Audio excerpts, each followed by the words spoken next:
Ontem você acompanhou aqui no jornal a participação do nosso companheiro, comentarista, o Ricardo Couto. E o Ricardo falou um pouco conosco a respeito da eleição na Câmara dos Deputados, não é? Que está um processo bastante adiantado, tem na Câmara e tem no Senado. Na Câmara, se você acompanhou, o pessoal entrou lá com um pedido no Supremo e agora tem mais um. Qual é? O deputado federal Alfredo Keffer, que é do PSL, será que significa PSL? Partido Social Liberal, será que é? Bom, não sei, tem tanta sigla que eu não sei. PSL do Paraná. Ele entrou no Supremo também. Ele entrou com mais um mandado de segurança contra o atual presidente da Câmara, que é o Rodrigo Maia. Então é o seguinte, como ele é presidente e ele é candidato, ele não pode conduzir uma eleição na qual ele é candidato, ele é parte interessado. O deputado acredita que o fato, então, da condução não pode acontecer, não é? E mais, que reeleger, segundo ele, viola princípio de moralidade, pois ele estaria sendo privilegiado e também, vamos dizer assim, tendo uma possibilidade maior do que outros candidatos que, porventura, apareçam e queiram ser também. Então, a situação está bastante controversa lá na Câmara dos Deputados.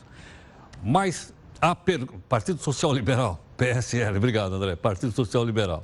Bom, agora pergunta-se o seguinte, o Centrão, parece que o Rodrigo Maia já ganhou. Agora a minha pergunta é, mas será que os partidos de oposição também vão votar no Rodrigo Maia? Essa pergunta eu vou fazer para o professor Walter Pomar, professor de Economia Política Internacional da Universidade Federal do ABC, que gentilmente está aqui conosco. Pomar, obrigado pela participação. Boa noite, Pomar. Boa noite, Heródoto. Pomar, o que faz os partidos de oposição numa situação como essa, não só na Câmara, mas tem no Senado também? Veja, eu como cidadão, antes de qualquer outra coisa, espero que os partidos de oposição não votem nas candidaturas mais cotadas, tanto na Câmara dos Deputados quanto no Senado. Por quê? Porque eu acho que há dois critérios que interessam ao povo brasileiro, não a quem está lá na Câmara ou no Senado. O primeiro critério é que posição esses parlamentares têm em relação aos temas de interesse do povo que estão sendo debatidos lá. Por exemplo, esse tema que foi tratado agora... Reforma da Previdência. Reforma da Previdência.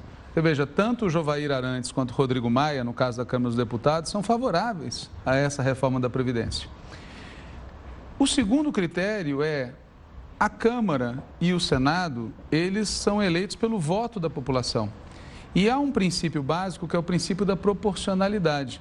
Ou seja, se espera que todos os partidos com uma bancada expressiva estejam representados em ambas as mesas. Hoje não é assim. Por exemplo, na Câmara dos Deputados, o Partido dos Trabalhadores, que é a segunda maior bancada, não tem representante na Câmara. E o Maia, que é do DEM, que é um partidinho pequeno, pode ficar na presidência? Pode ficar na presidência, ou seja, está havendo uma subversão dos critérios democráticos em geral, está havendo uma pressão para que os partidos de oposição adiram a alguma das candidaturas mais cotadas, quando, na verdade, o regimento da Câmara, ele prevê claramente que a representação na Câmara é por ordem dos partidos ou dos blocos e dentro desses partidos ou blocos pode haver escolha entre nomes diferentes. Está sendo conduzido de uma maneira em que, por um lado, as candidaturas mais fortes têm posições políticas iguais sobre questões de interesse da população, posições que, a meu juízo, são posições ruins, por exemplo, a reforma da Previdência, e, além do mais, está sendo conduzida de maneira a obrigar os demais partidos, no caso o PT, o PDT, o PSOL e o PCdoB, a ter que se conformar com uma dessas candidaturas. Então, como cidadão, antes de mais nada, eu espero... Agora, então, se está previsto no regimento da Câmara, que é proporcional, qualquer um pode recorrer, então, ao Supremo Tribunal dizendo, não cumpriu. Sim. Pode ou não? Em vários locais, câmaras municipais, assembleias legislativas, têm se recorrido à justiça para garantir a representação proporcional. No caso, nós tivemos, já desde a gestão do Eduardo Cunha e agora essa gestão tampão do Rodrigo Maia, constantes atropelos ao regimento da casa, de maneira que, por exemplo, como eu falei, há uma pressão imensa para que o PT se solidarize com a candidatura do Rodrigo Maia para garantir um cargo secundário, quando, na verdade, como segunda maior bancada, teria pleno direito a ocupar o segundo cargo principal da mesa. Seria a vice-presidência. Seria a vice-presidência ou a primeira secretaria. Ou a primeira secretaria. Agora, então, por que apoia? Na verdade, não apoia. Ou tem de apoiar? O Diretório Nacional do Partido dos Trabalhadores fez um debate a respeito, arrolou uma série de critérios e delegou à bancada, que vai se reunir nessa próxima semana, a decisão final. Na bancada hoje, a minha percepção é que prevalece uma posição de não participar, não apoiar nem Jovair Arantes, nem Rodrigo Maia. E por que isso? Porque houve uma pressão muito grande da base do partido, diretórios zonais, dirigentes, lideranças, no sentido de questionar que o PT pudesse vir a votar em candidaturas que apoiaram o golpe. Do PT, aliás, ele teve aqui, o Zaratini, defendendo que... Com certeza, ele é de opinião, manifestou isso na reunião do Diretório Nacional do PT, que o PT deveria estar na mesa, o que todos nós concordamos, mesmo que o preço para estar na mesa fosse votar numa dessas candidaturas. Certo. Mas a minha percepção do que eu conheço do partido e do que eu tenho ouvido na própria bancada é que a maioria dos parlamentares vai, na próxima semana, tanto no Senado quanto na Câmara, escolher outra opção. Ou seja, escolher a opção de disputar. Todo mundo vota ou pode liberar o voto para o cidadão, para o deputado votar? O voto é secreto.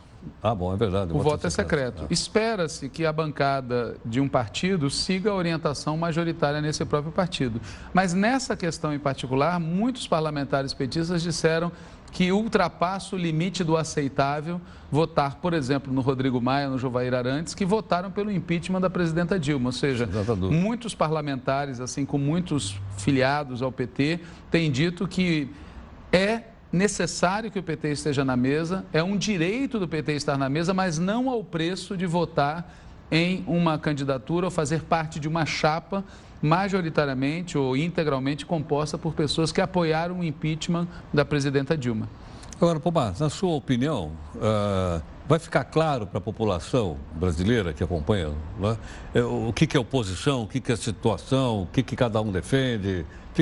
Ou às vezes fica meio embaralhado? Fica embaralhado porque o jogo da Câmara dos Deputados e no Senado tem muita politicagem. Tem aquilo que na história se chamou de cretinismo parlamentar, ou seja, achar que tudo gira ao redor da Câmara e do Senado e dessas questiúnculas.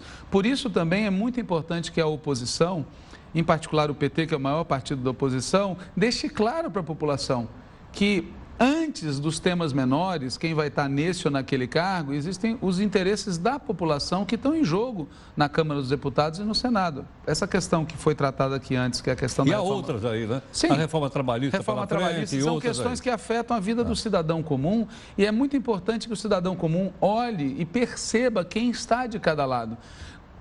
Atitudes que misturam os campos, que misturam os blocos, que confundem a população, não ajudam a politizar. A politização ocorre quando fica claro quem está de cada lado, porque assim na próxima... quais são as diferenças das propostas, né? Evidente. Até para o cidadão poder escolher entre elas.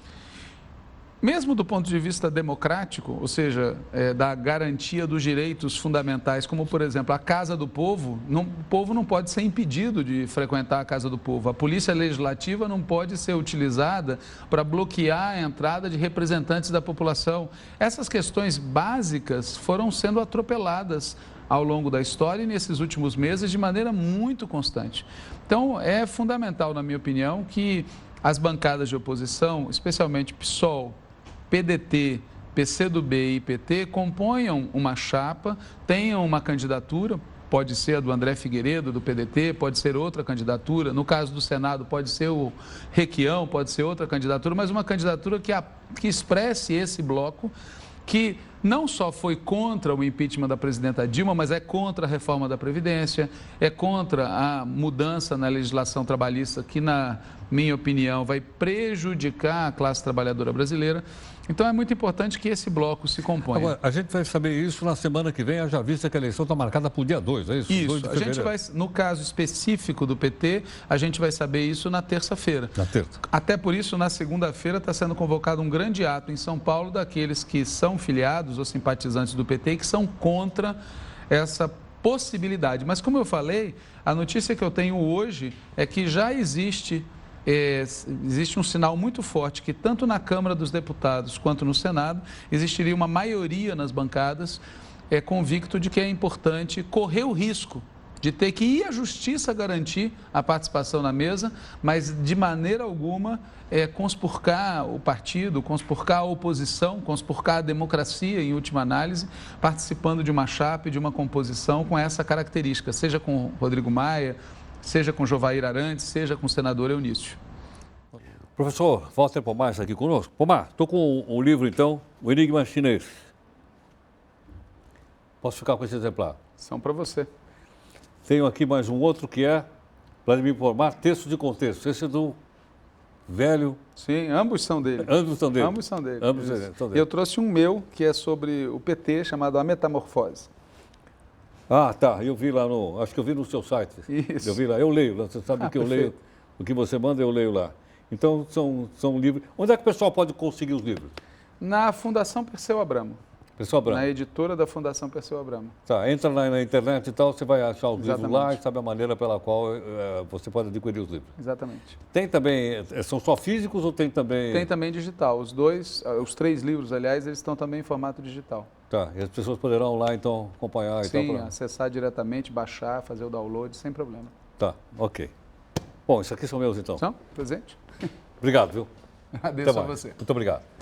Bom, aí está a participação então do professor Walter Pomar, conversando um pouco conosco, ele é professor de Economia Internacional. E essa eleição que ele comentou agora vai ser na próxima, acho que quarta ou quinta-feira. Né? Ele falou que a bancada vai se reunir na terça. O coach vai estar aqui também conosco, outros convidados vão estar aqui conosco também e a gente vai acompanhar, né? E formar opinião a respeito. A gente volta já já.